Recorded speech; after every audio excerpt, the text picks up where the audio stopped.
One of the most prominent ways that parents use witchcraft against their children is through finances. And when we think of witchcraft, we think of, well, first off, we think of women, like women are only capable of doing witchcraft. First off, women are witches and men are warlocks, and both of them are capable of doing witchcraft. This is not a gender specific thing.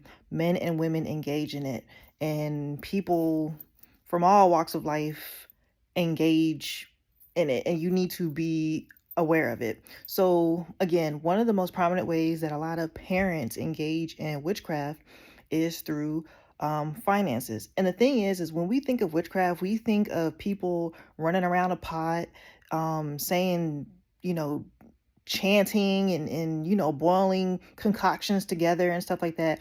That's not what that is really. I mean, that happens, but that's not specifically like what it is. Witchcraft is going against, yeah, the Most High, like going against his word and trying to I guess conjure up, for lack of a better term, an outcome, right? So one of the ways that you can practice witchcraft is through manipulation or coercion. So anywho, the perfect example I can think of is when a child wants to go off to college. So you have a child, they're 18, they graduated high school, and they want to go to college A, right? But the parent wants them to go to college B. And the child is like, oh, yeah, I understand, but, college A, they have my major. I'm interested in college A. I feel like that's, best for my life. I want to go to college A. So the parent's like, oh, okay, but I'm only going to pay for college B. But you can go to college A if you want to, but I'm only paying for college B. Now, a lot of parents who probably listen to this will be like, well, I don't see nothing wrong with it. And see, that's the problem. For the past 18 years, your child has been underneath your roof and you've been paying their way, right? I.e., they don't have no money. They don't have, unless you have money saved up for them, which clearly not if you gonna pay for their college. But anywho, you have essentially paid your child's way for the past 18 years, right? So when they finally get to a point where they're making a grown-up decision, like where they want to go to college, they want to go to college A, but you want them to go to college B, you dangle finances in front of them. You know goodness well your child at 18 years old don't got no money for college, right? But you know that they want to go to college A. You want them to go to college B. And not only that, but you're only paying for college B. So hold on, let me get this straight. The problem isn't that you don't have like the money for college A. Is that you want them to go to college B because you want them to go. So what do you think that child's going to do? They're going to go to college B. What do you think the majority of kids are going to do? Because I understand that some kids are be like, like, screw you, I'm still going to college A, and they just get in a whole bunch of debt.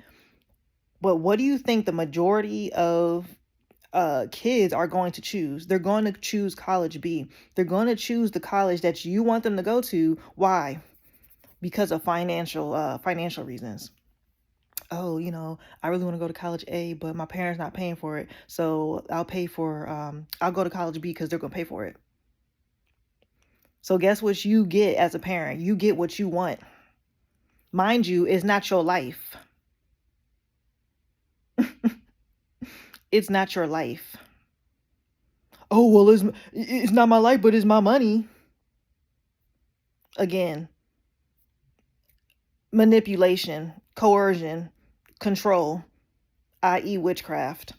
And that happens so often. I have actually like met people who have gone through that. And it's crazy to me how like people think that that's okay. Like, oh, well, it is my money and stuff like that and this, that, and third. And that.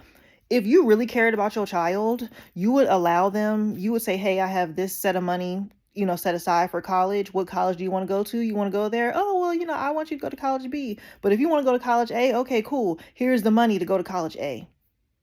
But see, what you're doing is you withhold money because you don't want them to go to college A, but you give them money freely once they do what you want them to do.